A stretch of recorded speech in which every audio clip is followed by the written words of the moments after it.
Sober up.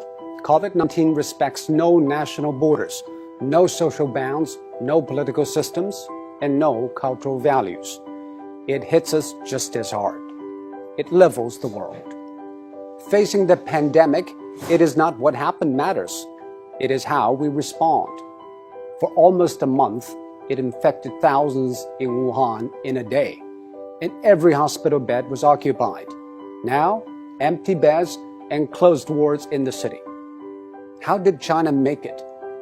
It is nothing new, but it's worthy to know. According to an initial WHO report, an infected person appears to spread it to an average of 2.6 people. And after 10 generations of transmission, with each taking 5 or 6 days, that one initial case has spawned 3,500 in matters of days. And that is what the world is seeing. What China did is to break the cycle by human intervention.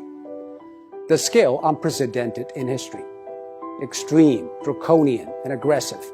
These are the words used to describe China's response. But now, people have come to terms with the new norm, lockdown. Some people say, isn't that a violation of individual rights? Actually, the balance between individual rights and public safety is always an ever-changing equation. After 9/11, all the airports in the world began to impose draconian safety checks on passengers, and people accepted it because we traded a little of our freedom for the greater good of the public. China imposed the largest and most draconian quarantine in history. Factories shut, public transport stopped, and people stayed indoors. By doing that, it flattened the curve. On one hand, China avoided many millions of cases and tens of thousands of deaths. On the other, it stretched out the time and made the hospitals restaffed and less strained. This is exactly what Europe and America should know.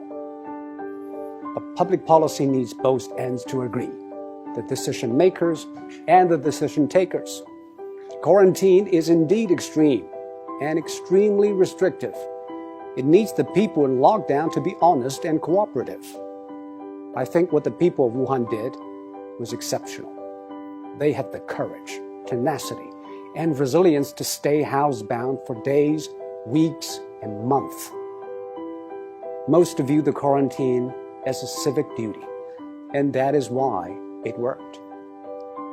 Public health methods are universal. They either work or they don't. We are all human beings. Our epidemiology is the same, but we have different economies, demographies, and sociologies. Facing a global pandemic, every nation needs a new contract signed between its politicians, businesses, and the public. Desperate times ask desperate measures. This is a desperate time, and we should not put politics ahead of public health, now more than ever. The new coronavirus has been claimed by ideologues. Donald Trump said it justified tighter border control. Bernie Sanders linked it to free health care. While in Singapore, every infection case is followed and dealt with. Bit by bit, every country is testing its methods through trial and error. Some paid a high price, and some set a high bar. We should all move ahead with humility. There is no decision without trade-offs, and most of all, there's nothing without skin in the game. And now, the whole world has learned, or is learning, to play.